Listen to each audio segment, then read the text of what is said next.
कब्र में कितने सवालात होंगे, इसके हवाले से मुख्तलिफ रिवायात मिलती हैं। एक रिवायत के मुताबिक कब्र में 3 सवाल होंगे, जबकि दूसरी रिवायत के मुताबिक कब्र में एक ही सवाल होगा।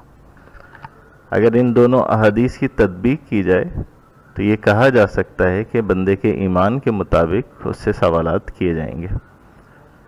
किसी से एक सवाल भी किया जा सकता है, जैसे कि बुखारी शरीफ की हदीस में, और किसी से 3 सवाल किए जा सकते हैं, जैसे कि दूसरी सुनन अबी दाऊद की हदीस में मज़कूर है।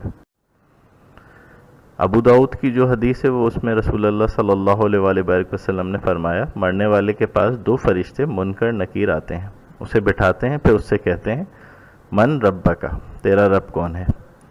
मुर्दा अगर मुसलमान है तो जवाब देगा रब्बी अल्लाह, मेरा रब अल्लाह है। फिर फरिश्ते सवाल करेंगे माँ दीनों का, तेरा दीन क्या है। मुर्दा जवाब देगा दीनी इस्लाम, मेरा दीन इस्लाम